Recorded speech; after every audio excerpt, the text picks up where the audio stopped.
A'udzubillahi minasyaitonirrajim. Bismillahirrahmanirrahim. Assalamualaikum warahmatullahi wabarakatuh.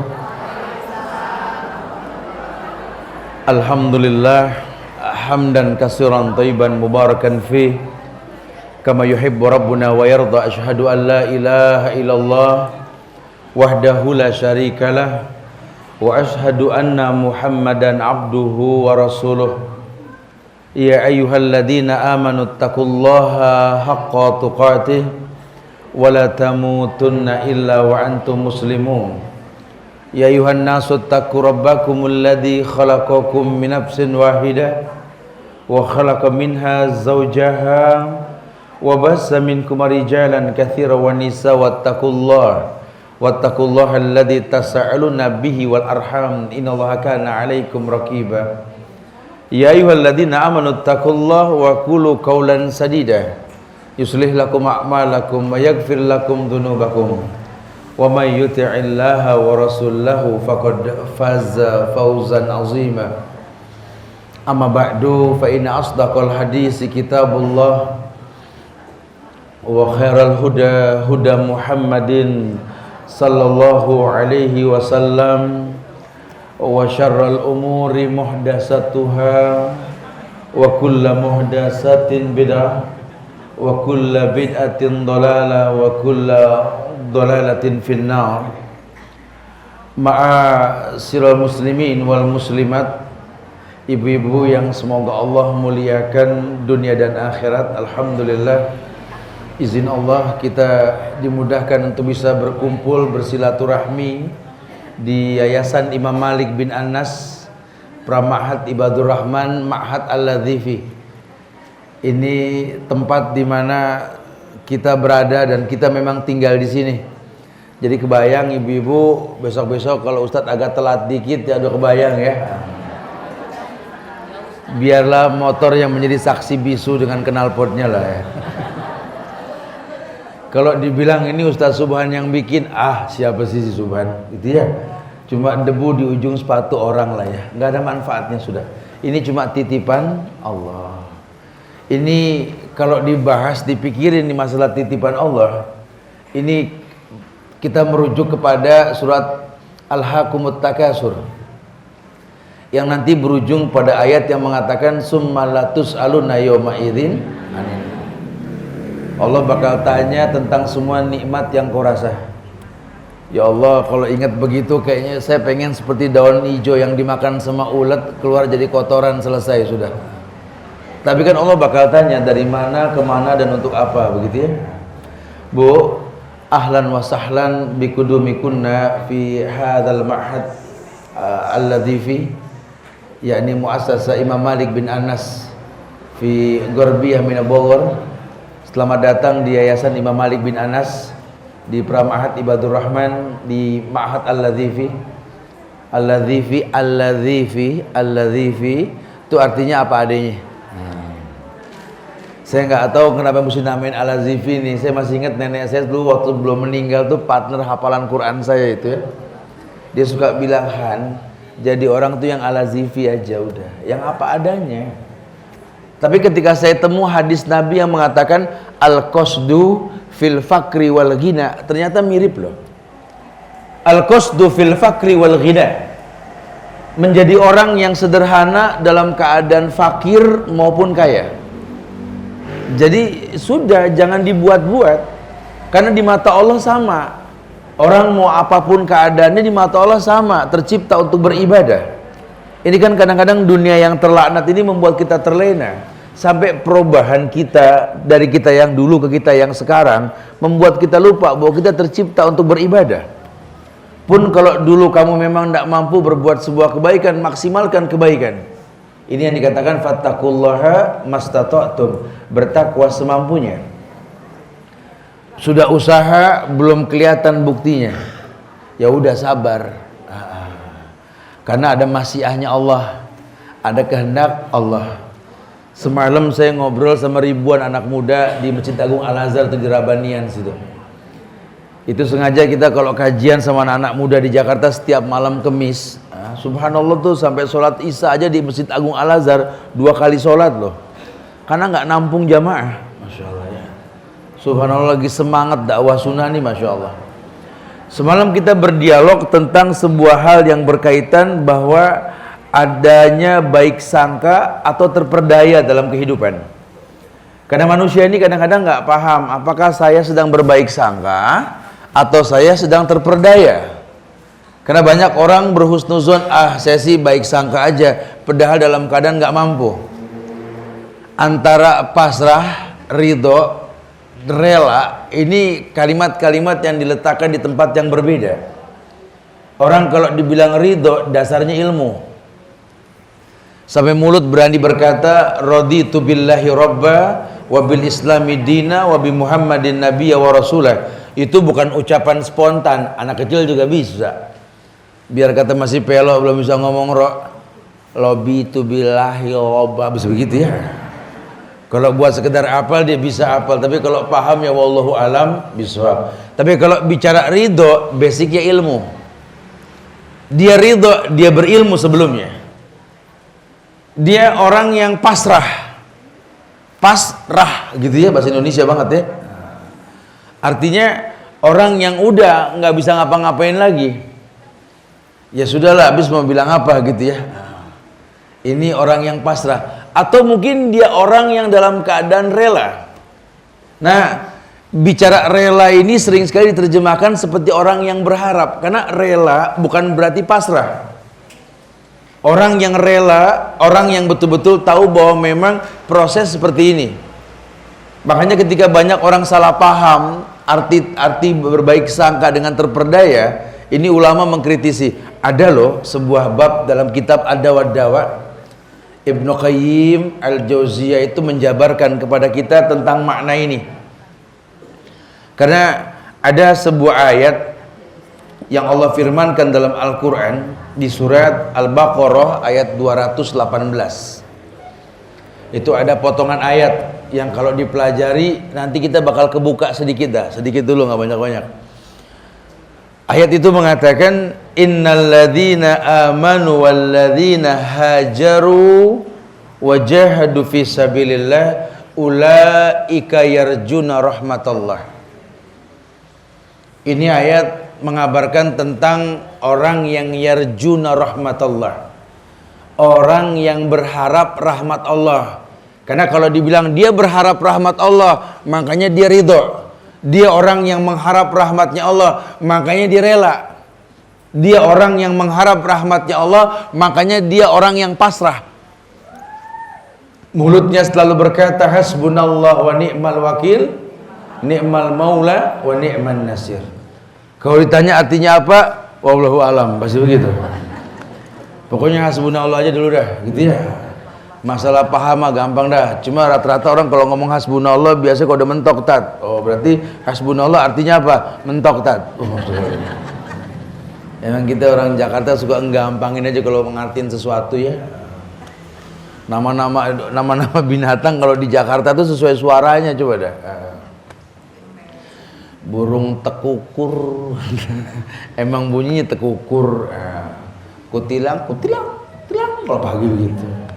Dan lain sebagainya lah.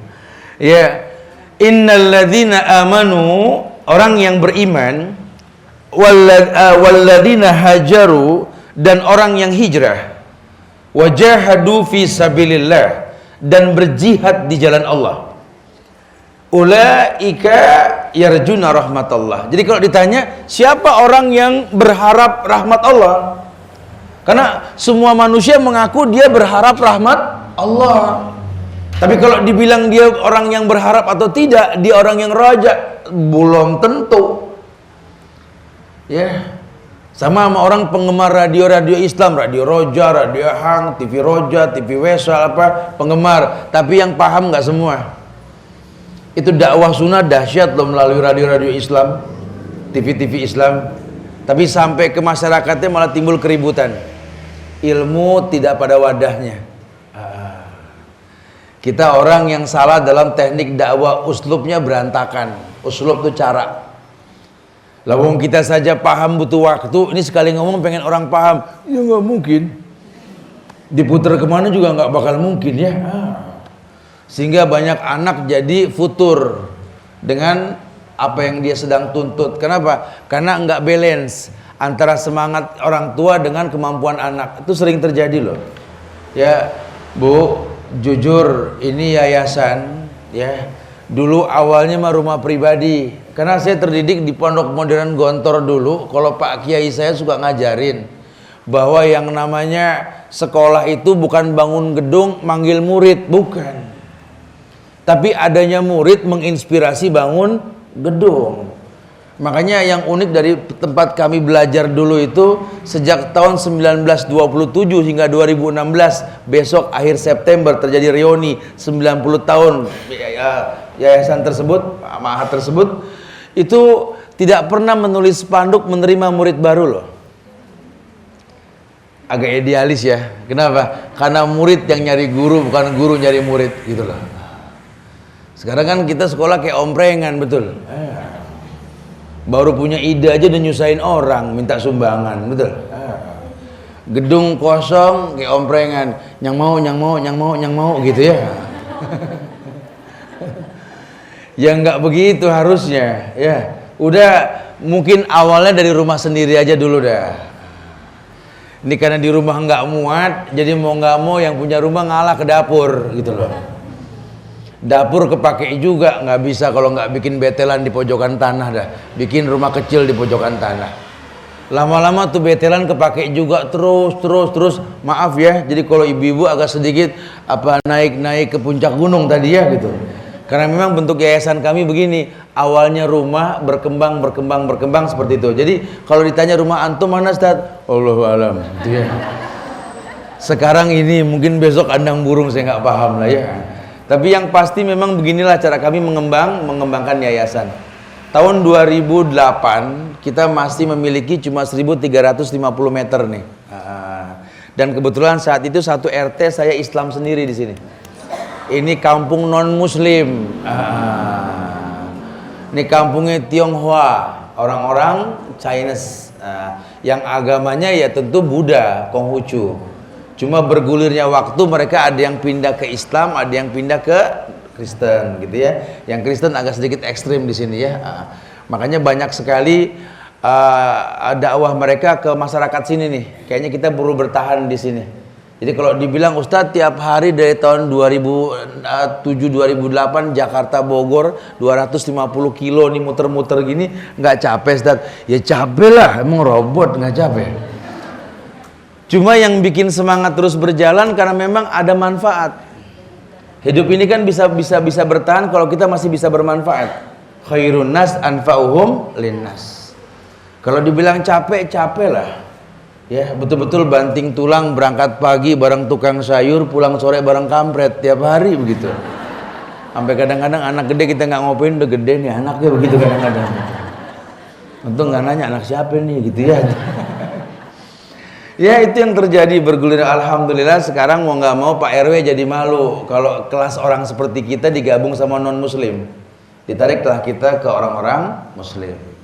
Cuma tetap ada keterpanggilan. Makanya izin Allah bergulirnya waktu terus sampai akhirnya kita bisa mengembangkan sekian hektar ke belakang. Dan sekarang izin Allah kita sudah bisa juga mengembangkan ke kampung lain. Kira-kira 400 meter dari sini tuh nanti ada jembatan. Itu jembatan Ciampea. Kita sudah bisa bebaskan beberapa lahan non muslim lagi karena ada pengembangan gereja Batak Kristen Indonesia di sini yang kita coba buat masjid di sana. Alhamdulillah sudah berdiri. Itu biasanya sering dipakai sama tamu-tamu buat rafting arung jeram. Tadinya saya mau fasilitasi nih semua arung jeram nih, gitu ya. Cuma saya takut di demo sama anak-anak di Jakarta ya. Ibu suruh arung jeram pulang pada merentak semua badan ntar. Jadi ada lokasi lagi di sana tuh biasanya buat syuting, buat apa teman-teman ya ala kuliah lah, buat ada tempat refresh gitu ya. Alhamdulillah bergulirnya waktu seperti ini. Ya jadi akhirnya ada pengembangan sampai banyak kegiatan yang mungkin prosesnya ada tahapan. Ya nggak cepet lah gerakan kita karena kita memang yayasan yang nggak punya donatur. Ya donatur kita Allah dan usaha kita ya nanam singkong, nanam jagung ya. Ini alhamdulillah prinsipnya kayak orang yang punya kebun korma. kormanya di Arab, pohonnya di Arab, kormanya sampai ke Bogor gitu loh. Maka saya punya prinsip, saya katakan sama teman-teman di sini di lingkungan yayasan, pokoknya kita punya tanaman macam-macam. Coba jangan kalah sama orang yang punya pohon korma. Usahakan di singkong ke bawah ke Jakarta. Makanya ibu ntar itu mobil nggak bisa jalan. Saya penuhin singkong tuh bis bakal jalan. Ya, subhanallah. Ini ingin saya tekankan sekali antara berbaik sangka, terperdaya dan terperdaya. Ayat tadi Al-Baqarah 218 Allah berfirman menjelaskan tentang orang yang yarjuna rahmatullah. Orang yang berharap dengan rahmat Allah. Bahwa ternyata rahmat Allah itu yang diharapkan hanya oleh orang yang beriman, orang yang mau hijrah, dan orang yang mau jahadu. Nah, kita pernah mendengarlah ayat lain yang mengatakan walladzina jahadu fina lanahdiyannahum subulana. Orang yang bersungguh-sungguh fina di jalan kami, kata Allah, lanahdiyannahum subulana. Maka akan kutunjukkan jalan-jalan kami yang lain. Kenapa? Karena memang ketika orang pahamnya, orang sholat dapat hidayah, sudah bagus. Cuma lebih bagus dari kalau dia paham, mudah-mudahan dengan sholat Allah kasih hidayah, gitu loh. Orang mau ngaji, alhamdulillah dia dapat hidayah, betul. Tapi lebih dari itu, kita berharap semoga dengan pengajian ini Allah tambahkan hidayah. Itulah yang dimaksud. Makanya ketika ada ayat yang mengatakan walladzina jahadu fina lanahdiyannahum subulana.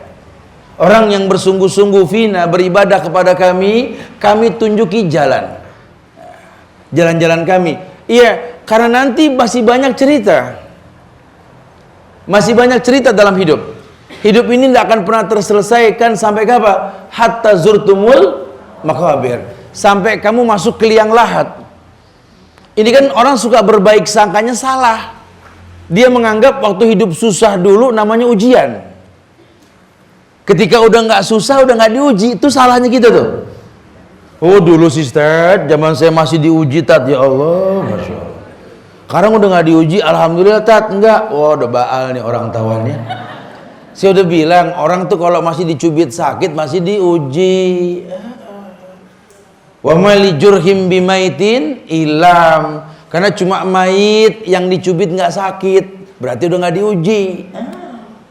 Jadi kalau orang hidup bilang, alhamdulillah Ustaz, saya udah nggak diuji, baal nih orang tawannya. Dicubit nggak sakit yang begini nih. Lah kalau masih sakit masih diuji. Karena memang cintanya Allah dengan ujian. Orang kalau nggak diuji nggak dewasa, makanya diuji. Ya. Apalagi kalau ujiannya itu sebenarnya nggak susah. Cuma ini kita nih yang suka kolokan sama Allah gitu loh. Ujian bikin dia komplain. Ya Allah Ustaz nggak ngalamin sih Ustaz. Ya Alhamdulillah Bu, gitu ya. Ujian saya berat Ustaz, dia lagi. Ya Allah Ustaz bayangin dah Ustaz, saya nggak mau bayangin Bu, cerita aja Bu. Ya Allah. Udah banyak kerjaan suruh bayangin urusan rumah tangga orang. 20 tahun saya diuji sama suami Tat. Masya Allah, ujian saya dia doang. Ya Alhamdulillah Bu, berarti encer cuma dia doang, betul. 20 tahun ujiannya dia udah bisa bikin buku tuh Bu, ya. Lah kalau orang kan ujiannya macam-macam, dia cuma itu doang, kan enteng sebenarnya ya. Cuma kitanya memang merasa kolokan gitu loh. Padahal harusnya dia bersyukur karena Allah tahu dia mampu. Ya tapi begitu deh Ustaz, selama 20 tahun ini udah deh saya pasrahin semua sama Allah Tat. Makanya saya tiap malam saya tahajud. Lah pencakep itu Bu. Lah kalau gara-gara diuji sama dia 20 tahun ibu tahajud mulu mah cakep, betul. Sama yang lain belum tentu tahajud dia. Ini sama ini alhamdulillah. Cuma karena memang hidup ini selalu selalu membuat Allah paham, memaksa Allah untuk paham kita. Ini yang salah dalam hidup kita. Saya suka contohkan dengan contoh yang gampang Bu. Ini musim hujan nih kalau di Bogor. Saya nggak tahu ke Jakarta. Bogor ini musim hujan, tiap sore hujan di sini. Ini ya kalau musim hujan biasanya musim orang gemeter dah. Ada aja merinding bukan karena takut, masuk angin biasanya gitu ya. Sakit, musim sakit yang saya maksud. Orang kalau udah bicara sakit, ada satu doa yang diajarkan Allah melalui Nabi Ayub alaihissalam. Ada yang hafal gak doa Nabi Ayub? Apa? Rabbi anni masaniyad-durru wa anta arhamur rahimin. Apalin, jadi kalau sakit nggak kaget ntar gitu ya. Musim hujan soalnya. Nabi Ayub tuh nabi yang diuji dengan ujian yang paling berat dari penyakit loh. Padahal kalau boleh jujur, nabi yang paling ganteng walaupun nggak seganteng Yusuf, ya Ayub. Nabi yang paling kaya walaupun nggak sekaya Sulaiman, ya Ayub. Udah ganteng kaya, anak banyak, rumah mewah, istri cantik, oga mati dah. Itu ya betul-betul. Udah sempurna maksudnya. Fitnah dunia betul-betulnya.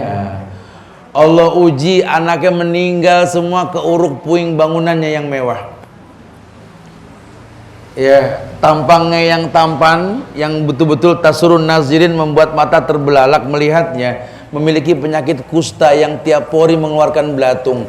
Bayangin aja Oga bagi ngerasain dah. Istri yang cantik ya sabar-sabar lama-lama bubar juga, ditinggalin dah suaminya, betul? Nah. Ayub diuji dengan penyakit yang berat. Sampai nggak bisa ngapa-ngapain dah Ayub. Ya, dan Ayub berkata dengan doa tadi, Anni Rabbi anni masaniyad-durru wa anta arhamur rahimin. Rabbi, duhai Rob yang menciptakan diriku, yang aku pernah nikmat, ganteng, kaya, anak banyak, istri cantik, pernah begitu Rabbi. Masaniyad-durru, sekarang aku terkena musibah. Wa anta arhamur rahimin, kaulah yang maha kasih di atas yang maha kasih.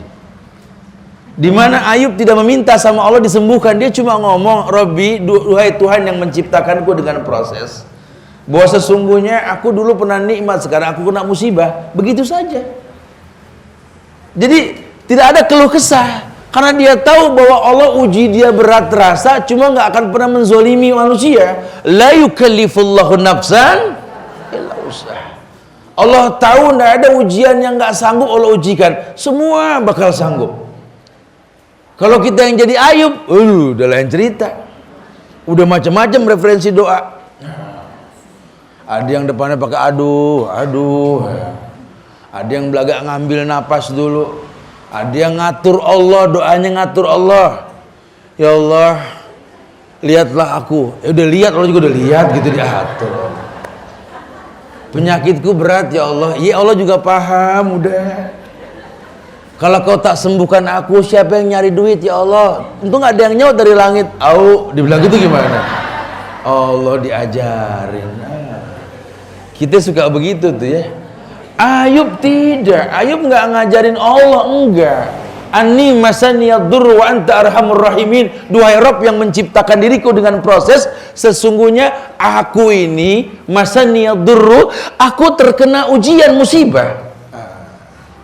Wa anta arhamur rahimin, dan kau maha kasih yang betul-betul di atas maha kasih. Arhamur rahimin. Ini kan dialog. Makanya Allah kasih sembuh. Kenapa? Karena memang dia dialog sama Allah, yang dia minta cuma satu apa? Ya Allah, ambil semua nikmat yang kau berikan padaku, ambil semua yang kau titipkan ya Allah. Tapi tolong ya Allah, jangan kau ambil ujung lidah ini ya Allah. Biarkan lidah ini selalu bertasbih menyebut namamu ya Allah. Jadi yang dia takutkan kalau sampai sakitnya nggak sembuh ini, terganggu ibadahnya. Kalau kita kan levelnya, kalau kaki ngejar asam urat, kalau nggak sembuh ya Allah gimana mau kondangan ya Allah, begitu ya ukurannya. Kalau Ayub enggak, Ayub tuh cuma takut, kalau seandainya ini penyakit bikin aku nggak bisa bertasbih, itu yang kusedihkan ya Allah. Aku kan tercipta untuk bertasbih, untuk beribadah padamu ya Allah. Begitu. Dia orang yang berilmu sekali. Dia tahu la yukallifullahu nafsan illa wus'aha. Dia tahu Allah Rabbnya menguji manusia dengan ujian yang sanggup untuk dia jalani. Kenapa? Karena prasangka burukmu yang akan membuat engkau buruk dalam hidupmu. Kita merasa buruk, pakai zon sama Allah, berburuk sangka. Nah, ketika Ibnu Qayyim menjelaskan tentang berbaik sangka dengan terperdaya, ini adalah baik sangka yang Nabi contohkan. Sesuatu yang dikatakan baik sangka ketika ada muqaddimah. Surat Al-Muluk ayat 15 ketika Allah berfirman memberitahu tentang Allah telah mudahkan dunia untuk manusia. Yang kita baca tiap mau tidur tuh kalau malam, tabarok. Nah, ya. Kalau orang-orang tua kita suruh baca Al-Muluk nggak paham, tabarok ngerti deh. Ya emang begitu. Suruh baca ayat kursi bingung, Allahu la ilah ngerti itu deh. Itu udah bahasa orang dulu, kita harus maklum lah ya. Jangan disalahin. Nah, ya. Ini kadang-kadang kita baru belajar suka kaku banget sih ya. Mama ayat kursi dibilang Allahu la ilah bid'ah. Galak amat nih orang. Jangan terlalu galak hidup. Ya. Iya, ayat itu mengatakan bahwa huwallazi ja'ala lakumul arda dhalulan famsu fi manakibiha wa kulu min rizqi wa ilaihin nusyur. Ada ayat yang mengabarkan bahwa Allah sebenarnya pengen manusia itu yarjuna rahmatullah dengan cara beriman, hijrah dan semangat. Kenapa dia mesti beriman? Kenapa dia mesti menjadi orang yang hijrah dari keburukan masa lalunya? Kenapa dia harus jahadu fi sabilillah? Dia harus bersungguh-sungguh berjihad di jalan Allah. Alasannya kuat. Karena tidak ada kebaikan kecuali mencontoh apa yang Allah perintahkan, Nabi contohkan. Begitu bahasanya. Sehingga Allah pengen manusia paham. Nggak ada alasan kamu tuh nggak semangat, nggak ada. Allah sudah bikin bumi ini mudah. Kok malas jalan? Anak muda pengennya di rumah diem. Orang laki ngelinter aja kayak ikan dalam sumur. Saya suka bilang sama orang-orang laki begitu. Harga diri kalian ya kerja. Ya kalau orang laki nggak mau kerja nggak punya harga diri namanya. Harga dirinya ya kerja. Kenapa? Berkahnya nafkah darimu. Nahnu narzukukum wa iyahum. Kata Allah, rezeki kami melalui kamu untuk mereka. Jadi segede-gede income seorang wanita yang diberikan nafkah kepada keluarganya, tetap keberkahan ada pada income laki-laki walaupun kecil. Masya Allah. Itu yang kudu disupport tuh, betul-betul semangat. Makanya anak laki jangan dipegangin aja. Ini kita pengen punya ulama, anak diketekin aja. Nggak ada ulama gede diketek emaknya, nggak ada gitu loh. Berani mempertontonkan ini anak dahsyat, ada kurun waktu dan masanya. Allah sudah mengatakan, "Walladzi ja'ala lakumul arda dhalulan." Allah telah menjadikan bumi ini mudah. Sudah jangan sampai lemot. Ini bumi sudah mudah. Kamu mau lari bisa, mau jalan bisa, mau pakai bis juga bisa. Fadhal. Mumpung masih bisa, famsu fi manakibiha, cepet ambil kesempatan, jalan. Jangan ditunda-tunda. Ini kita kadang-kadang masih bisa jalan nunggu besok. Besok lain lagi cerita. Ya, mana yang jamin kita bisa haji tahun depan? Siapa yang jamin umroh yang akan datang kita masih sehat, betul? Siapa yang jamin Ramadan akan datang kita masih bisa puasa? Jangan-jangan bayar fidyah. Wallahu a'lam. Kita nggak pernah paham karena tak ada satu manusia pun yang tahu besok apa yang terjadi. Nah kalau buat orang yang berilmu, dia tahu bergulirnya waktu, batasnya masa. Likulli syai'in ajal. Semua ada batas. Kullu nafsin dha'iqatul maut. Pokoknya yang hidup pasti berbatas dengan al-maut, ajal. Mumpung masih bisa berbuat kebaikan dan dia tahu bentuk baik sangka sama Allah ketika kemudahan yang dia pahami dari ayat-ayat Allah ini dia manfaatkan. Mumpung masih bisa jalan, ngaji deh. Mumpung masih bisa jalan, silaturahmi deh. Mumpung masih bisa melihat, baca deh. Mumpung masih bisa mendengar, dengerin yang baik-baik. Karena yang kau lihat, yang kau dengar itu yang mewarnai hatimu. Di hatimu ada akal. Akal itu berfungsi manakala hati ini baik. Nah kalau hatimu tidak baik karena melihat yang nggak baik, mendengar yang nggak baik, akalmu tidak berfungsi. Mumpung masih bisa melihat, mumpung masih bisa mendengar, harusnya begitu. Nanti ada masa. Ini kan waktu sudah bercerita. Mata kita bukan mata kita yang 10 tahun yang lalu, betul? Ya Allah, Tat, kalau anda boleh jujur Mas Tat, ini mata Tat 10 tahun yang lalu, tegas Tat. Saya bisa bedain mana pohon talas, mana pohon sente, bukan talas gitu.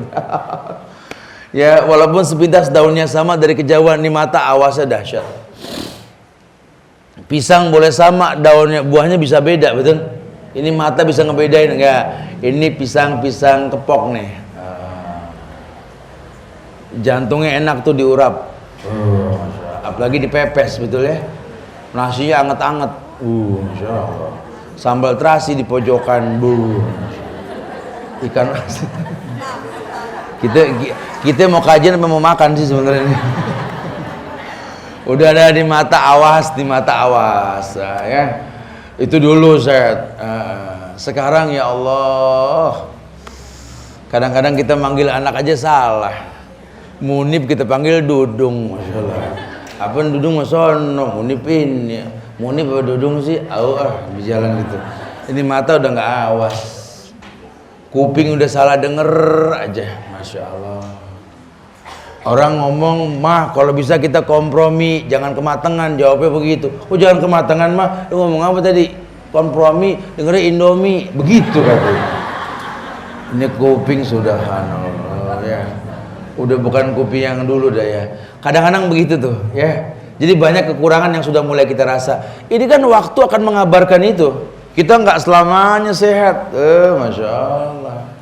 Ya, boleh mesem depan hanger yang ada baju-baju kita masa lalu gitu ya. Kan nggak bakal balik lagi, betul?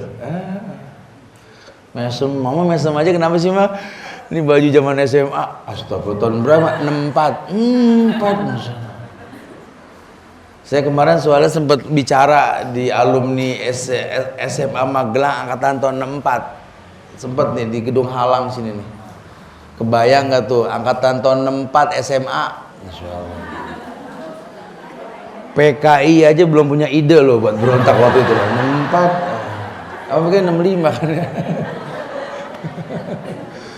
Itu yang paling muda 71, Masya Allah. Saya tuh bingung, bukan bingung nyampein materinya. Saya mah materi nggak bingung lah, Insya Allah lah. Tinggal nyampein doang gitu. Cuma saya takut aja kalau kencengan dikit pada jantungan gitu ya. Saya ajak mikir, takut pada kambuh, kolesterolnya serba salah nih. Saya bilang ya Allah. Ya. Jadi lebih banyak yang mau nanya silakan gitu, banyak begitu gitu. Ya, jujur loh ya. Mereka berkata, ya Allah Ustaz, singkatnya waktu Ustaz. Ya model mah begini dari dulu nih Ustaz, begini. Ya cuman ada berubahnya dah. Yang jago main bola, main basket, dulu ngejar-ngejar bola, sekarang dikejar-kejar sama bola, betul ya? Waktu yang bercerita ya. Orang makin hari makin kurang, bukan makin sempurna. Ini kan nasihat buat kita. Ya, nasihat buat kita. Ya. Berarti kalau tolak ukurnya hidup ini ibadah menggapai ridhonya Allah, gimana disetting umur ini supaya tetap bisa menggapai ridhonya Allah? Maka saya suka bilang sama teman-teman yang mungkin memiliki keluangan rezeki dan lain-lain, kenapa sih nggak pernah ngayal beli tanah pinggir pesantren yang isinya para penghafal Quran, orang-orang soleh, yang satu waktu kita ini kan nggak bisa seperti sekarang yang bisa jalan di atas 60 kilo, betul? Kita mungkin orang yang nggak mampu jalan lagi, tapi kalau udah dekat sama masjid enak betul, dekat orang soleh enak betul, iya. Karena tinggal mau dimanapun keadaan seperti apapun, yang pasti kan mati. Sampai kita minta sama Allah, tawafani musliman wa alhiqni bisalihin. Ini komitmen orang Islam. Anta waliyyi fid dunya wal akhirah. Tawafani musliman wa alhiqni bisalihin. Dia mengakui bahwa anta wali ya Allah, engkau itu pelindungku ya Allah, fid dunya wal akhirah. Kalau sudah bahasanya Allah pelindung, dia yakin la yukallifullahu nafsan illa wus'aha. Mungkin lelah terasa, tapi lelah ini membuahkan sebuah kenikmatan. Wa ma ladzatu illa ba'da ta'bi, wa ma ladzatu illa ba'da ta'bi. Tidak ada kenikmatan kecuali mengalami kelelahan. Makanya Nabi itu menangis sambil tersenyum ketika melihat orang meninggal dan orang baik meninggal. Nabi mengatakan mustarih, mustarih, wa mustar'anhu. Ini ada dua mayit yang sedang berjalan. Nabi mengatakan mustarih, mustarih. Ini orang yang capek di dunia dia. Dihujat, dicaci, dimaki, ujian luar rumah, dalam rumah, mustarih. Orang yang capek. Cuma surga menantinya. Wa mustar'anhu. Yang satu ini memang layak mati. Orang udah capek sama dia. Itu kata Rasul begitu tuh. Mudah-mudahan kita tergolong yang pertama lah insya Allah ya. Jangan yang kedua, jangan dah, yang pertama aja. Merasakan bahwa memang hidup ini lelah, cuma lelah untuk sebuah kenikmatan. Ya. Dan ketika orang berani lelah untuk menggapai sebuah kenikmatan, ini yang dibilang prasangka baik. Yarjuna rahmatullah. Jadi kayak orang yang cuma pengen sama orang yang ngarep beda. Orang kalau butuh sama orang pengen beda kelasnya. Ya Allah Ustaz, saya pengen banget nikah Ustaz, nggak enak begini Ustaz, sendiri Ustaz. Ya Allah, tiap hari ngeliatin internet aja gitu ya. Ya kalau cuma sekedar kepengen mah udah nikah, suami disia-siain, coba. Aduh, sibuknya Masya Allah, Subhanallah. Bini wali kota bukan handphone 4, Subhanallah, lewat. Lah kalau bunyi bareng kan bingung ngangkat ya, betul. Tangan kanan, tangan kiri, emang kaki yang dua kan nggak mungkin gitu ya. Sampai kadang-kadang nggak sempet bikin teh sama kopi, kelewatan gitu loh. Antar giliran dia nyari kopi tempat lain, keder sendiri dah gitu ya. Ini sebenarnya dulu pengen apa butuh sih gitu loh. Ya Allah saya pengen punya anak Ustaz, gini-gini aja nggak enak, ketemu pasangan dia lagi ya Allah bosan. Pengen punya anak. Ya kalau coba sekedar kepengen udah punya anak, innalillah. Ditanya anak di mana, jawabannya wallahu alam mulu. Si sulung kemana tuh yang mirip sama bapaknya? Wallahu alam. Udah seminggu nggak balik. Oh, adeknya udah seumuran dia tuh nyusulin 3 hari belum pulang. Yang dua, saya jalan pada jalan juga. Subhanallah. Ini orang cuma pengen, ya pengen doang. Ini orang yang kayak begini nih nggak nyampe. Apa sih kata Rasul dalam Jami' at-Tirmizi? Beliau mengatakan dengan tegas, man khaufa adlaj, wa man adlaj balagal manzilah. Ala inna sil'atallahi ghaliyah, inna sil'atallahil jannah. Nabi mengatakan dalam Sahih Jami' Tirmizi, beliau mengatakan bahwa kalau cuma ngayal pengen sampai nggak jalan, nggak bakal sampai. Hei orang yang berdagang, ketahui dagangan Allah itu mahal loh. Dagangan Allah itu sorga. Nggak bisa kita pengen ke sorga nggak capek tuh nggak bisa. Pengen masuk sorga sambil uncang-uncang angge-angge nggak bisa. Uncang-uncang angge-angge gitu ya. Bir alang kupu-kupu gitu ya. Nyanyiin orang dulu dah gitu, maksudnya begitulah ya. Maksudnya belonjor gitu. Pengen masuk surga sambil selonjor. Ini kan kayak orang pengen kurus sambil ngemil, betul? Dia bohong bilang kurus enak kali ya gitu ya. Ya nggak bakal bisa. Man khaufa adlat wa man adlat balagul manzilah. Ya kalau kamu takut buat jalan ya nggak bakal nyampe. Kalau yang mau jalan nyampe. Pengen sorga nggak ada usaha ya bingung. Siapa sih yang nggak pengen sorga? Semua juga pengen sorga. Cuma caranya. Secara umum begini deh. Mungkin kita nggak ngerti cara, asal tahu sorga punya siapa dah. Ya sorga punya Allah, Ustaz. Itu yang saya maksud. Kalau sorga punya Allah kan kita kudu kenal Allah berarti. Setelah kita kenal Allah, kita beruntung punya Tuhan Allah. Kenapa? Ternyata masuk surga itu nggak harus hafal 30 juz loh. Oh ini kalau surga punyanya Haji Marjuk, syaratnya 30 juz loh, berat urusannya. Berat, untung surga punya Allah. Jadi mungkin yang tobat-tobat pala 4, pala 5 nggak usah pesimis gitu loh. Ya Ustaz, saya kadang-kadang pesimis sih ada di hati Ustaz, nggak kebagian surga dan ini enggak Bu, insya Allah enggak ya. Kita punya orang tua, hafalan Qur'annya nggak banyak, kerudungnya juga belum panjang, tapi hatinya nggak terkalahkan sama pasangan hidup kita, betul?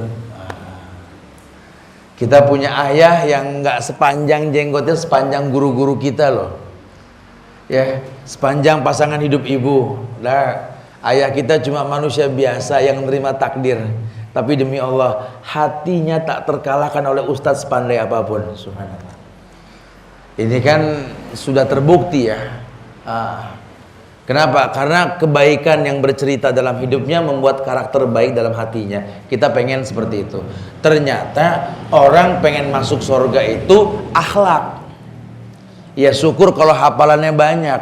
Nah sekarang kalau hafalannya banyak bikin pegel orang buat apa? Ini apal aja begini gimana nggak apal, Tat? Begitu ya?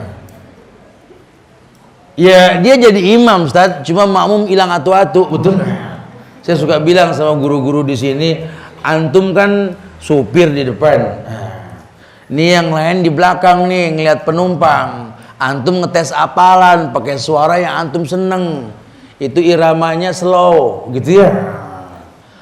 Alhamdulillahi Rabbil Alamin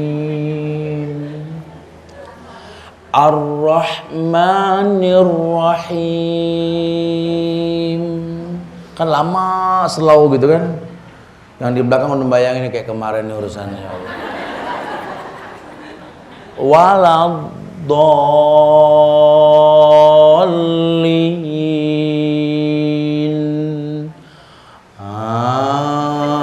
Amin. Alif lam ra. Gurak mati semua di belakang gitu. Lawang Al-Fatihah aja 15 menit, Masya Allah. Alif lam ra, Masya Allah. Kelewatan nih imam betul-betul lah. Lah jebolannya makmum ahli ghibah, betul? Abis sholat innaka hamidum majid, pan terakhir tuh kan, innaka hamidum majid. Assalamualaikum warahmatullahi wabarakatuh. Oh kacau nih imam, semua ngegibah tuh. Karena nggak berilmu, ya. Ini agama bukan buat sendiri. Mungkin kita nggak pandai berkata-kata, tapi kalau agama kita aplikasikan, gerakan kita dakwah loh. Ya, gerakan kita dakwah loh. Mamah kita tuh nggak hafal 1 juz pun loh, Masya Allah. Tapi rajinnya sholat itu membuat kita demen sholat, padahal kita tahu hafalannya nggak banyak. Dia nggak pernah berkata aku mencintaimu, nak. Kalau orang sekarang kan dikit-dikit cinta, kalau nggak pelok deh, ayang, beb gitu ya, babem gitu ya. Orang dulu mah nggak ada yang beb gitu. Saya punya mama tuh di bawah, tak kenal sama mama saya tuh, Masya Allah tuh. Kalau saya masuk surga duluan, saya bilang nggak mau, ini dulu, baru saya masuk, saya mau gitu loh. Itu dia nggak pernah bilang, Han, mama cinta kamu, demi Allah belum pernah dia ngomong seperti itu. Kita tanyain aja sendiri dah. Belum pernah, cuma saya tahu dia cinta sama saya. Ketika saya sibuk urusan anak yatim ini, Ramadan, takjil apa ini, sampai besok mau Idul Fitri, lupa beli baju, emang nggak kebeli itu baju. Ya Allah ya Karim.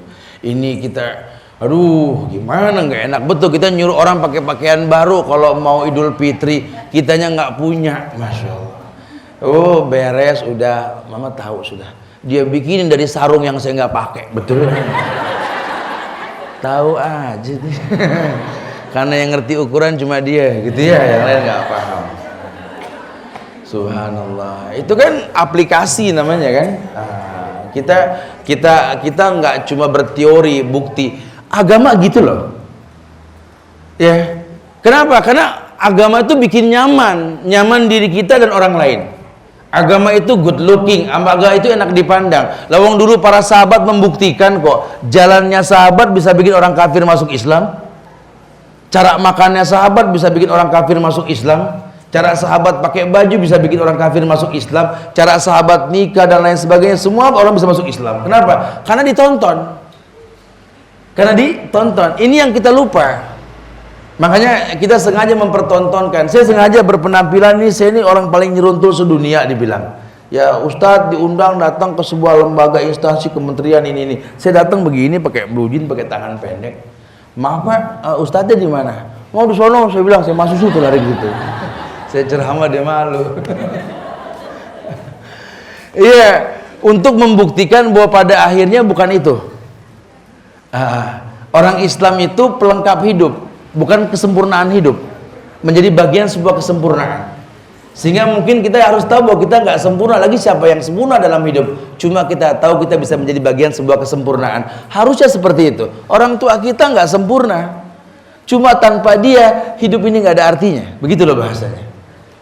Kita mungkin nggak sempurna buat rumah tangga kita. Ya, kita dipandang hebat di mata manusia di luar sana. Di rumah, subhanallah, belum tentu seperti itu.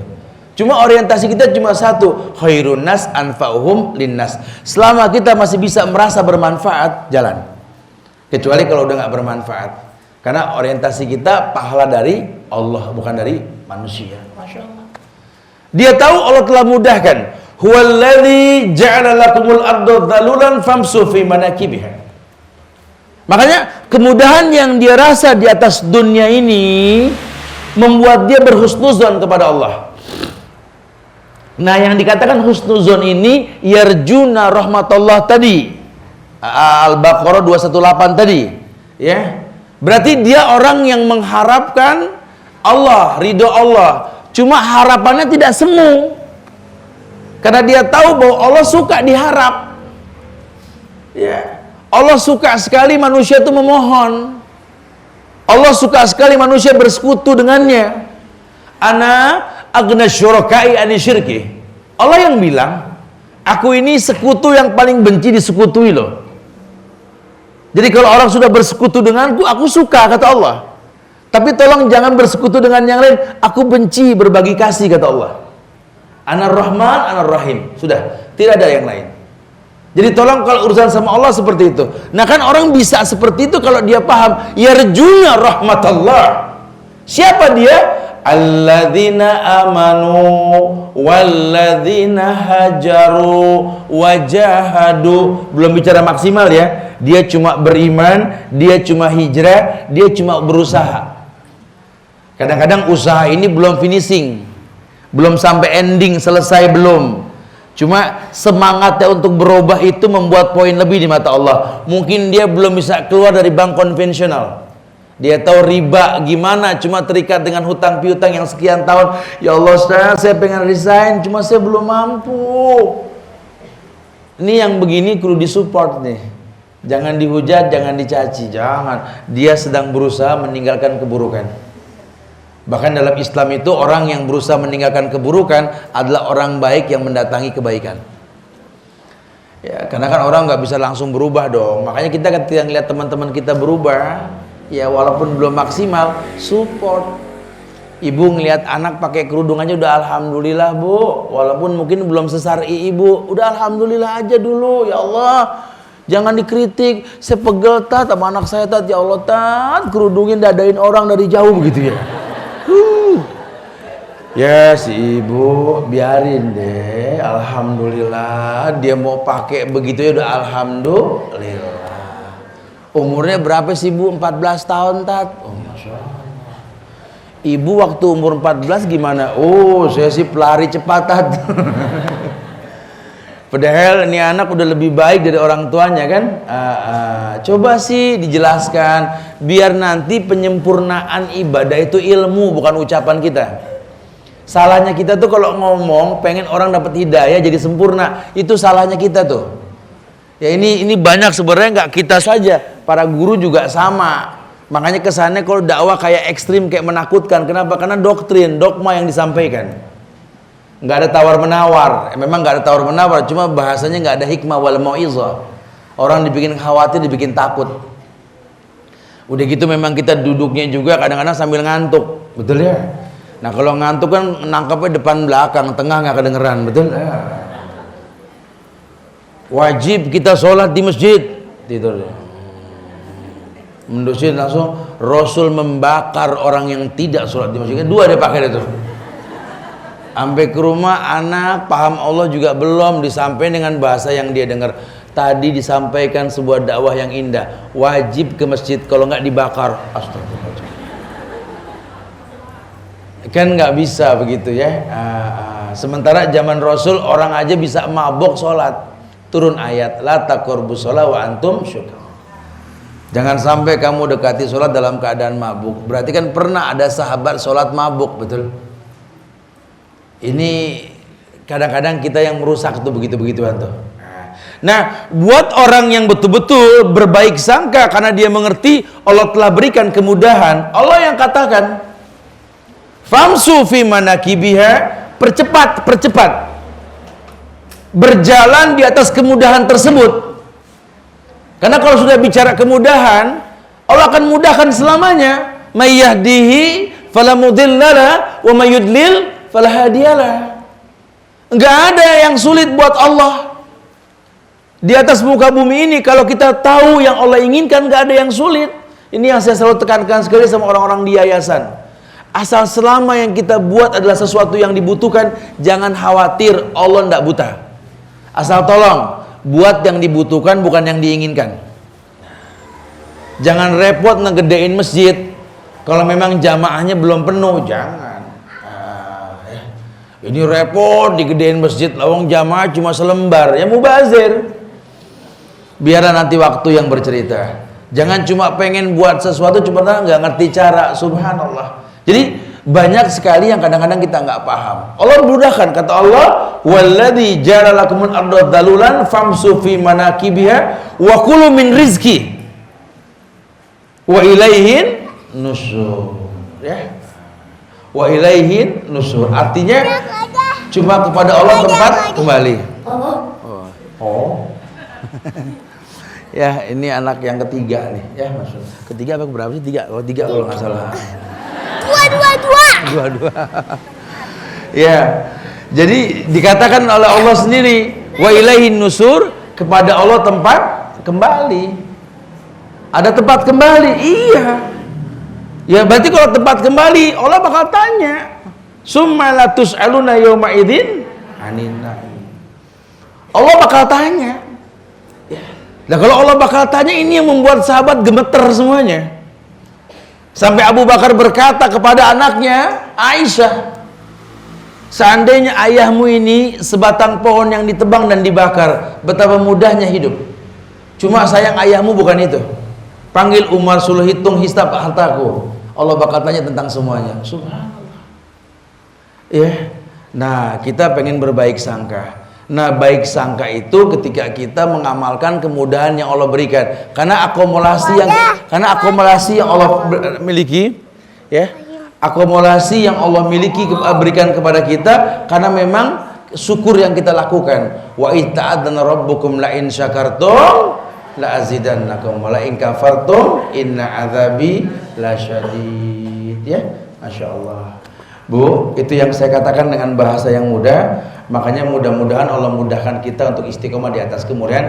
Dan saya pengen kita berdialog. Ya, mungkin yang saya sampaikan ada yang pengen didialogi, sengaja kita perpanjang dialog insyaallah. Silakan yang mau bertanya. Akhirud da'wana alhamdulillahirabbil alamin. Fadhol, silakan. Ustadz, ada beberapa ustadz sunnah yang ditolak di suatu daerah seperti di Kalimantan. Mengapa hal tersebut bisa terjadi? Oh, ini Indonesia. Ini Indonesia. Apa saja bisa terjadi. Nah, ya. Karena fitnah dakwah ini dari luar maupun dalam. Ya. Dari luar maupun dalam.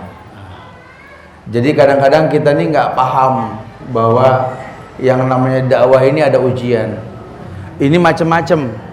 Tapi sih kebanyakan itu bermula dari orang-orang yang nggak suka dengan dakwah sunnah. Ya, biasa dari zaman Rasul biasa. Ja'al haq wa zahaqal batil. Ketika datang yang hak, yang batil akan terganggu terusik. Biasa begitu, biasa. Sebenarnya sih mungkin yang mungkin perlu dikritisi, tetap hukum asalnya tidak mungkin ada asap kalau nggak ada api. Ya. Mungkin memang kitanya ini yang kurang pandai berdialog di luar kajian. Nah, ya. Saya sering sampaikan begitu.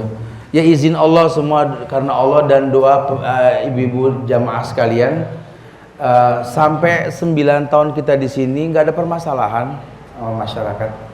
Bahkan setahun kita mendirikan yayasan langsung bikin masjid tanpa ada masalah. Gitu. Bahkan kita bisa berteman sama beberapa ulama di sini. Bahkan sekarang saya nggak nerima Idul Adha, Idul Fitri di luar. Kenapa? Karena saya berkolaborasi dengan Pak Kiai. Jadi Pak Kiai jadi imam, saya khutbahnya. Gitulah. Dan buat mereka memang dakwah ini nyaman. nggak ada permasalahan. Ya bukan merasa lebih pandai, tidak. Cuma cara Rasul yang suka kita lupakan saja, bahwa Nabi itu bersahabat dengan jamaah di luar kajian. Itu yang paling penting. Banyak kok sahabat Mu'az bin Jabal, Abdullah bin Umar, yang mereka itu sama Rasul dibonceng di belakang keledai. Abdullah bin Abbas, Mu'az bin Jabal itu kan. Abdullah bin Umar digandeng di luar masjid sama Rasul. Ini yang di kita kadang-kadang nggak terjadi. Di mana Ustadz Sunnah nggak berani menggandeng pundak Pak Kiai yang berbuat bid'ah, betul? Nggak berani, takut ditahjir, begitu kan bahasanya ya. Padahal yang mentahjir siapa? Kalau guru kita yang mentahjir kita terima. Kalau cuma komentator bukan tahjir namanya, hasud, beda bab. Tahjir itu guru ke murid, orang tua ke anak, sahabat ke sahabat, tahjir. Pemerintah ke rakyatnya. Nah kalau orang yang nggak ada hubungan mentahjir bukan tadi hasud namanya. Kita nggak tabayun, kita nggak bertanya apa yang terjadi gitu loh. Ini sering terjadi. Ketika banyak orang mengatakan bahwa Ustadz, jangan berdakwah di sana Ustadz, karena di sana banyak orang-orang yang mungkin nggak suka dengan sunnah, mereka ahlul bid'ah. Ini zaman Rasul pernah terjadi. Ada orang yang apa namanya mengabarkan tentang keburukan orang lain ke Rasul. Seakan-akan mungkin kalau bahasa sekarang namanya mengajak koalisi lah. Nah, ya Rasulullah, fulan kata wa kata, fulan kata wa kata, fulan kata wa kata ya Rasulullah. Fulan tuh begini, fulan tuh begitu, begitu, begini. Kata Nabi, la tuhaddisu ba'dukum ba'din, fa inni uridu an akhruja ilaikum wa ana salimus sadr. Jangan kamu ngomong keburukan di antara kalian, itu kan urusan kalian, kamu dengan dia, dia dengan kamu. Tapi kan kamu dan dia ke saya nggak ada masalah. Mudah-mudahan melalui saya datang kebaikan, begitu kan? Nah, kalau memang kenyataan bisa seperti itu, tolong yang lebih tua, yang senior menerima bahwa kadang-kadang yang lebih muda itu lebih mengerti cara. Itu kan perkataan Imam Syafi'i kan kepada murid yang muda Imam Ahmad. Kau lebih berilmu ketimbang gurumu dalam ilmu hadis. Kalau ada pendapat gurumu bertentangan dengan hadis yang kau pahami, buang pendapat gurumu ke tembok. Lihat Imam Syafi'i. Di kita enggak, susah. Guru-guru yang udah senior nggak bakal mau mendengar perkataan yang junior. Ini muskilah. Ini sering terjadi. Kemudian nggak menerima sebuah perubahan. Ustadz yang pernah masuk sebuah partai, kemudian sekarang dia bertobat menjadi ustadz yang kaliber, diingat keburukannya. Padahal semuanya pernah punya masa lalu. Buat apa kita belajar al-amal bi khawatimih, amal tergantung akhir. Nah, kasus di beberapa daerah hampir mirip. Itu salah satunya. Belum lagi nanti memang kebencian ahlul bid'ah. Karena saya sendiri kena, saya salah satu orang yang kena itu gitu loh. Ya kalau buka di Facebook itu belakangan ini, anak sendiri kok apa saya nggak paham. Bahkan ini rekaman Al-Hujjah lah gitu kan. Itu ada bacaan Al-Hujjah. Di situ ditulisannya barang siapa bertemu dengan orang yang bernama Subhan Bawajir ini potong saja jenggotnya, apalah kata-katanya, astagfirullahaladzim. Karena dia telah menghujat Hujjatul Islam Imam Ghazali. Astagfirullah, la quwata illa billah.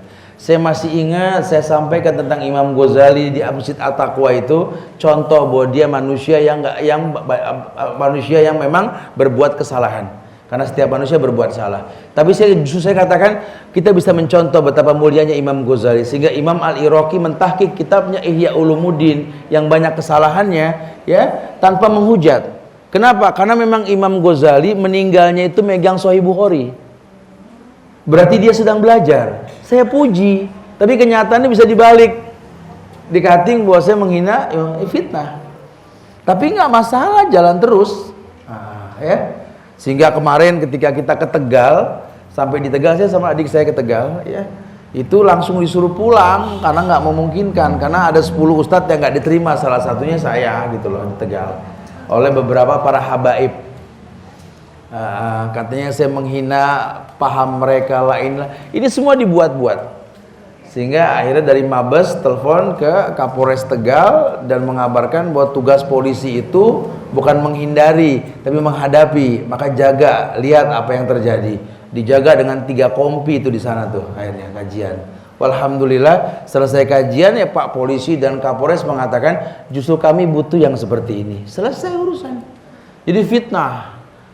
Ya mungkin kasus di Kalimantan juga sama, dan kita tahu masalahnya itu memang bertentangan dengan pemahaman mereka. Ya tentang masalah mereka nggak setuju kalau orang tua Nabi dibilang kafir. Padahal sebelum Nabi Muhammad juga ada Nabi Ibrahim yang orang tuanya kafir, betul? Itu biasa, cuma nggak tahu ya kepentingan-kepentingan tertentu dalam pemahaman tertentu. Ketika dia bertentangan dengan paham kita, kita nggak hujat, nggak caci. Ketika paham kita bertentangan dengan paham mereka, dicaci. Itu biasa. Qul Rabbi Allah summa istaqim. Katakan Tuhanku Allah istiqomah, sudah. Ya.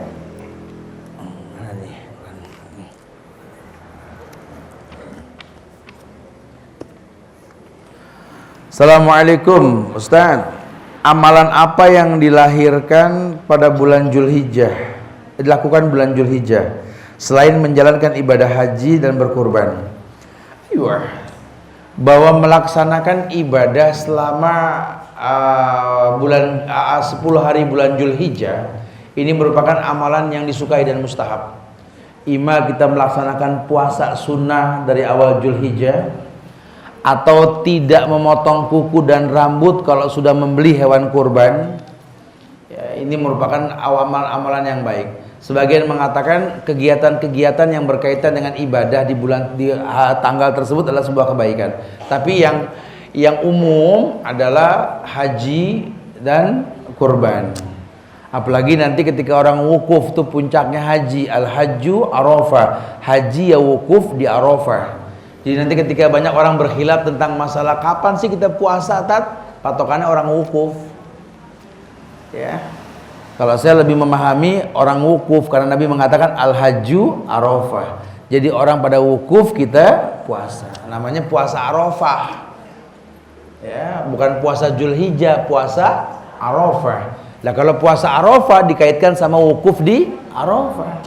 Orang wukuf kita puasa. Besokannya kita berkorban. Sampai kapan? Hari tasyrik.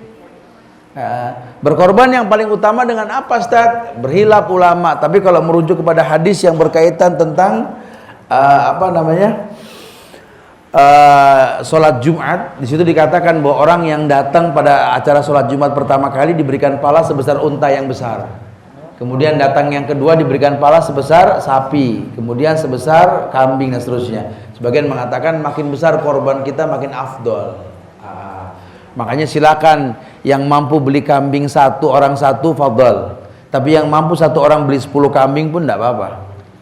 Yang nggak mampu ya yuk urunan 7 sapi, 1 sapi 7 orang.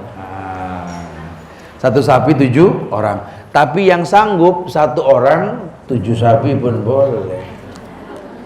Ya kalau sanggup, ya kan? Ini kan belakangan ini kan seperti dapat kabar gembira, busro, kabar gembira. Ana dapat kabar gembira, Ustaz, ya Allah seneng banget pas ngaji di sono, Tat. Kenapa, Bu? Ternyata kita bisa beli satu buat sekeluarga, Tat. Saya tiap tahun, Tat, tiap anak saya beliin, Masya Allah. Sekarang nggak ada, atu aja buat bareng-bareng. Ya, bukan begitu pemahamannya, salah ya.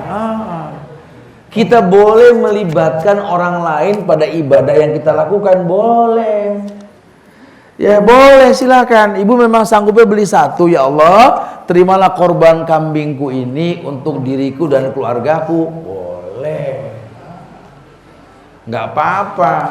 Tapi kalau memang sanggup lebih, ya Allah, mana qasad shadaqatum mimalin, kata Allah, enggak akan pernah kurang hartamu karena sedekah.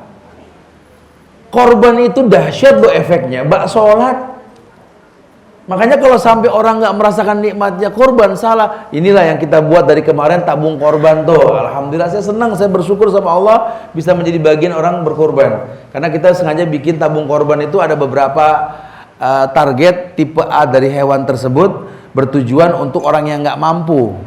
Jadi dia bisa cicil dari 3 bulan yang lalu beli kambing 25 kg 1,7. Ada yang bayar 3 kali, 4 kali, nggak apa-apa. Yang penting dia sanggup, karena orang kan beda-beda income-nya ya. Nah, tapi buat yang sanggup boleh cash, membackup orang yang nggak sanggup. Alhamdulillah, izin Allah sekarang banyak orang yang tahun kemarin cuma ngayal, sekarang dia berkorban. Semoga efek korban dia rasakan insya Allah.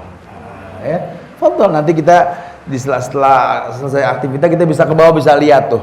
Ada beberapa jenis hewan-hewan di bawah yang bisa dijadikan contoh nanti buat dilihat gitu ya. Nanti saya akan coba jelaskan juga nanti ini kenapa sih kita mesti mendalami tentang dunia hewan kurban, karena kezaliman di dunia kurban ini udhiyah banyak banget. Orang Indonesia kan taunya kan murah gede, betul ya? Padahal kalau hewan kurban bukan bicara gedenya saja, bicara cukupnya umur. Ya, mungkin kadang-kadang gede bongsor, nggak cukup umur ya nggak sah. Sehingga jelas lebih murah karena daging potong, bukan daging kurban. Beda babnya nanti ya. Allahu a'lam. Ya, jadi itulah salah satunya ya. Nah, Ustadz, mohon penjelasannya, kalau yang sudah meninggal apa boleh berkurbankan dalam Idul Adha? Dilibatkan boleh, tapi dikhususkan buat orang meninggal nggak ada, haram hukumnya. Karena orang yang sudah meninggal sudah putus ibadah. Ya, kecuali kita libatkan. Libatkan dalam artian bahwa ya Allah, terimalah kurbanku ini untuk diriku, untuk orang tuaku yang sudah wafat boleh. Tapi yang hidup dikedepankan dan yang beli yang hidup. Ya, nggak usah diambil dari harta waris karena udah nggak wajib berkorban ya orang itu.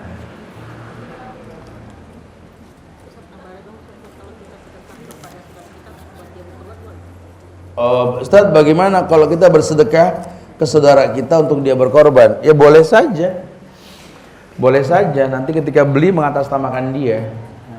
Jadi sama juga sama orang patungan sekelas, duit berapa dialokasikan uang tersebut buat orang beli kambing korban, boleh-boleh saja.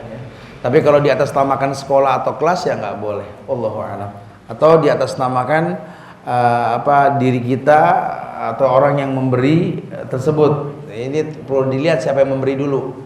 Karena nanti ada juga perusahaan-perusahaan asing yang bosnya non muslim. Ini gemar sekali memberikan hewan-hewan kurban kepada angkatan bersenjata darat, laut, udara. Sementara yang ngasih itu non muslim, yang nggak ada kecuali sifatnya hadiah, kemudian dibalik nama ke orang Islam, gitu ya. Betul. Ada orang miskin dibagikan kambing-kambingnya, setelah dia dapat sama dia dijual kepada orang yang suka kambing, boleh nggak tuh? Ya nggak apa-apa, kalau udah dikasih dia mau apain hak dia, ya nggak ada masalah. Tapi jangan dijadikan ajang bisnis, ya. Assalamualaikum Ustadz, apakah piutang harus dikeluarkan juga? Apakah piutang harus dikeluarkan? Iya. Uang yang masih di tangan orang itu ada zakatnya, yang dikeluarkan.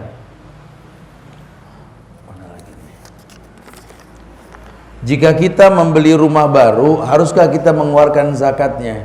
Kalau memang rumah tersebut ada niat untuk dijual, ya ada zakatnya. Tapi kalau memang nggak ada, ya jangan, nggak usah dikeluarkan zakatnya. Rumah buat pakai nggak ada zakatnya, kayak mobil buat pakai nggak ada zakatnya. Assalamualaikum Ustadz, lebih baik untuk berkorban satu kambing atau kita termasuk salah satu yang urunan 7 orang untuk satu sapi? Boleh aja sih, tapi kalau kita hitung-hitung nilai sebenarnya sapi lebih murah aja gitu ya. Kenapa? Karena sapi itu standarnya itu sampai hari H itu kotor paling 80.000 per kilo. Sementara kambing itu kan kita nggak bicara berat kilonya pada akhirnya nanti. Arti bicara bentuk, kesempurnaan tanduk, fisik dan lain-lain. Kadang-kadang jenis kambing Garut yang sudah kupak 30 kg dengan kambing kacang yang 30 kg, kambing Garut lebih mahal. Kenapa lebih mahal? Karena ternyata kupaknya beda umur. Kambing kacang 12 bulan sudah layak potong, kambing Garut 24 bulan baru layak potong. Jadi perawatan lebih lama.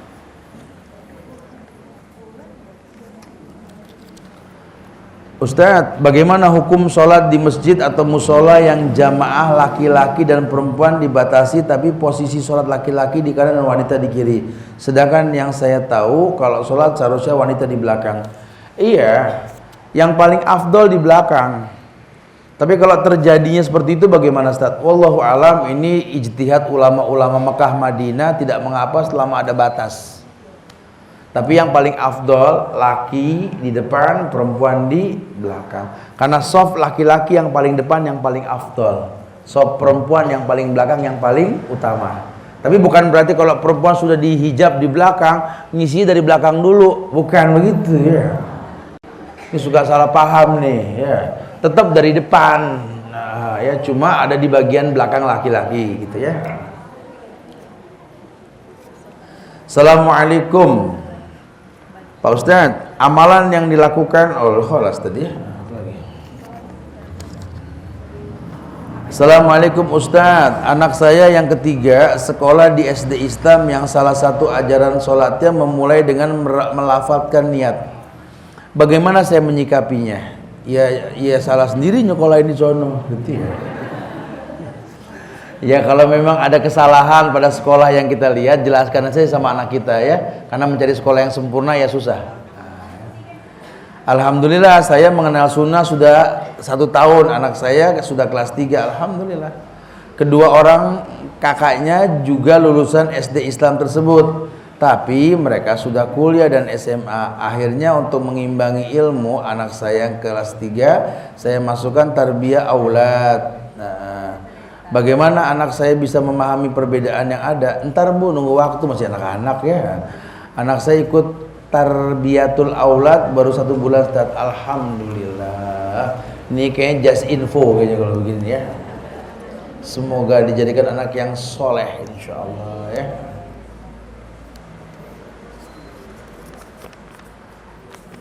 Assalamualaikum Pak Ustadz. Bagaimana cara berdakwah sunnah yang baik untuk orang-orang yang awam tentang agama di lingkungan kita? Ya belajar dulu. Ya belajar aja dulu sampai kita betul-betul nyaman dengan agama. Kalau agama sudah kita pakai, kita ngomong ke orang gampang. Tapi kalau agama sendiri belum bisa bikin kita nyaman, kita mau ngomong nyaman ke orang gimana? Kitanya harus enjoy dulu sama agama. Bisa gak sih orang laki nyaman dengan janggut yang dia pakai, dengan celana yang cingkrang, dan gak mengganggu pergaulan dia? Ke semua kalangan. Dari kalangan eksekutif, orang-orang rapi yang dasinya panjang, dasi kupu-kupu, macam-macam dah dia. Sampai anak motor di pinggir jalan, bisa gak kita berdakwah? Karena Islam ini fleksibel, Islam ini seperti angin yang masuk ke semua ruangan. Coba kalau bisa, fadhal. Itu berarti kita sudah bisa berdakwah. Kalau kita aja nggak nyaman sama penampilan kita mau ngajak orang nyaman kayak kita ya nggak bakal bisa. Ibu nggak usah marah-marah nyuruh anak pakai kerudung. Tiap hari ibu ajak ngobrol anak, ibu lagi pakai kerudung yang bagus, yang enak dilihat. Anak pasti niru, nggak usah diajak.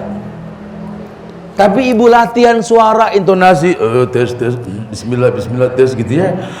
Anakku, nggak usah begitu.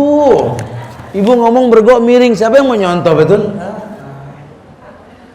Nggak usah begitu. Agama ini enjoy loh, agama ini asik gitu loh.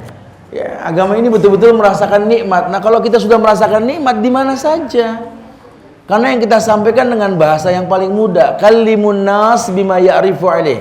Dakwahkan manusia sebatas pemahamannya. Jadi jangan pakai bahasa-bahasa yang susah. Ya kita nyampein omongan sampai pakai bahasa yang subhanallah ya. Ini merupakan bentuk aplikasi dari situasi dan kondisi yang perlu disisi gitu. Oh, ini orang awam ngomong ngopo gitu. Pakai bahasa yang gampang lah, yang orang paham. Biarin orang bilang kita kurang kosakata atau biarin. Itu mah pendapat orang yang emang gak ada selesainya. Yang penting sampai dakwah. Ya.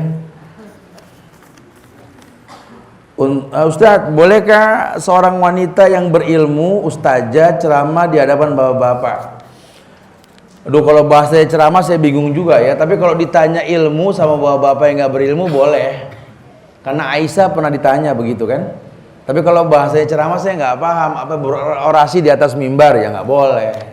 Ya. Mungkin di kajian perempuan, tahu ada orang laki yang mau bertanya juga di luar, boleh gak? Silakan, ya. Apa? Oh itu enggak boleh, ya. Ya ada batasan ya. Karena Aisyah ditanya dalam keadaan di belakang hijab. Assalamualaikum Ustadz Subhan. Bila akikah dan kurban waktunya bersamaan, mana yang lebih didahulukan? Lahirnya Idul Adha juga tuh anak kalian, bagaimana ya? Ini berkhilaf ulama karena akikah dengan korban dua hal yang berbeda yang pasti. Akikah itu terikat dengan waktu afdolnya hari ke-7, 14, 21. Atau memang ada yang berpendapat Imam Syafi'i tergadaikan baik karena akikahnya. Makanya saya juga membuka peluang tuh. Kita jangan cuma pengen punya generasi bangsa yang hebat, tapi banyak orang-orang soleh yang anaknya lahir nggak di akikah. Udah kalau kita mau patungan ya, tiap pengajian 5.000, 10.000 kita kumpulin setahun berapa banyak orang yang lahiran dalam setahun kita bantu akikahnya, kan pahala sempurna baik karena akikahnya. Tapi kalau memang kita di kondisi akikah dan Idul Adha berbarengan, mana yang paling afdol Ustaz? Idul Adha. Kenapa Idul Adha itu? Karena Idul Adha setahun sekali. Akikah panjang waktu kita bisa pilih, betul? Wallahu a'lam bishawab. Assalamualaikum Ustadz, saya mau bertanya, kan Ustadz tadi bilang kita boleh diniatkan berkurban untuk orang yang sudah meninggal, ada dalilnya? Ya Allah, nih orang gak paham nih. Nggak ada yang bilang korban diniatkan orang meninggal, nggak ada. Siapa yang ngomong? Ini yang bilang, ini yang kadang-kadang rusak yang begini nih. Ngomong apa, nyampenya apa? Nggak ada yang bilang. Siapa yang bilang? Saya cuma bilang harus yang hidup yang beli, kemudian meniatkan bahwa korban tersebut untuk dirinya dan keluarganya. Orang tua sudah mati boleh. Dalilnya apa? Lah itu dalil hadis. Itu yang saya sampaikan hadis bahwa Rasulullah melakukan Allahumma taqabbal min Muhammadin wa li ali Muhammadin wa ummata Muhammadin. Ya Allah, terimalah korban Muhammad untuk diri Muhammad, keluarga Muhammad, dan umat Muhammad. Gitu, ya. Mana lagi nih? Kelas. Ada yang bertanya langsung, Fadal? Iya, silakan. Atau mungkin yang batal wudhu supaya nggak penuh, kita mau zuhur, wudhu aja dulu yang udah batal. Fadal, silakan, supaya nggak penuh. Ya. Waalaikumsalam, Ibu, silakan. Iya.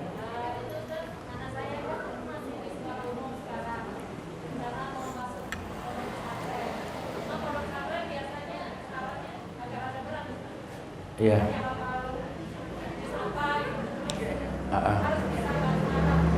Iya, itu aja.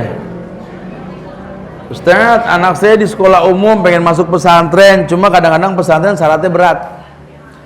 Emang betul Bu, pesantren itu beda-beda syaratnya, tergantung kemampuan si ustadz untuk membina anak tersebut. Makanya ada tes dulu.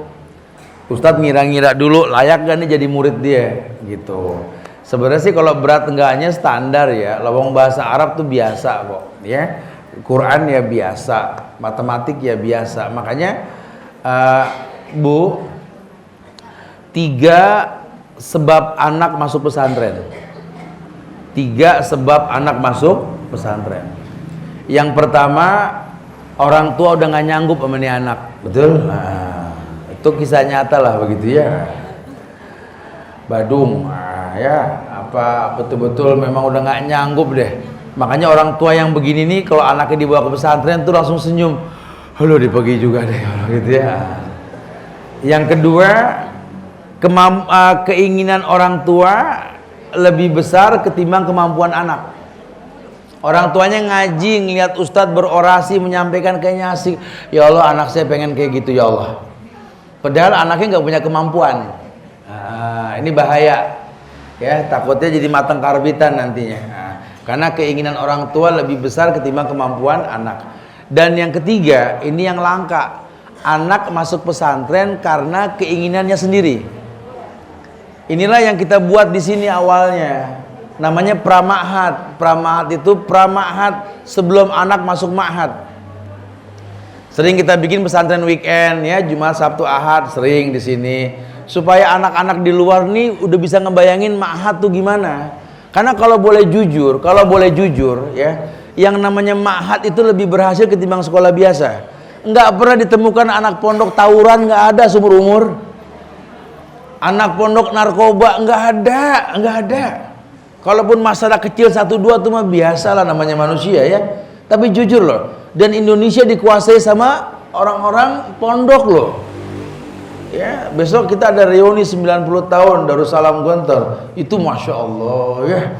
Ini pejabat pemerintah anak sono semua gitu loh. Anak pondok dahsyat loh. Kenapa? Kelebihannya apa di pondok? Anak pondok itu berteman sama ustadz ustadzahnya, bukan cuma di kelas, di luar kelas. Anak kita bisa bangun pagi karena memang ustadzahnya bangun pagi, ustadznya bangun pagi. Anak kita semua sholat berjamaah karena ustadznya sholat berjamaah. Di rumah belum tentu. Bahkan anak-anak sekolah umum maghrib masih di jalan, nggak sholat maghrib, nggak sholat isya, asar boro-boro. Ilmu apa yang mereka dapat? Cuma mau bilang apa, kita berani bayar mahal buat sekolah umum, giliran sekolah mahat susah betul, Masya Allah. Saya dirikan loh ini yayasan kita nih berdiri nih ya, demi Allah uang pangkalnya saja bikin orang tersenyum karena bayaran bulanan mereka. Kenapa? Karena banyak umu-umu nih, abu-abu nih suka ngomong, Ustaz kita nih suka berat, ya Allah Ustaz sekolah Islam itu mahal gitu ya. Ya udahlah, Bismillah kita buat deh. Kita buat gitu ya, yang murah nih gitu ya. Artinya memang ya kejangkau sekali, uang pangkal 3,5 juta dengan bulan 600.000 kan mudah sekali ya, cuci makan apa semua. Itu kalau bayar full saja, bayar full, semuanya bayar uang pangkal bulanan full, itu kita masih minus 35 juta buat gaji ustadz tiap bulan. Setelah kita buatkan yang ada komplain, belum syar'i, banyak kesalahan, banyak ini, ya Allah. Kalau yang mau maksimal ya gurunya mahal gitu ya. Ini kita nih emang kadang-kadang siku caping gitu loh ya.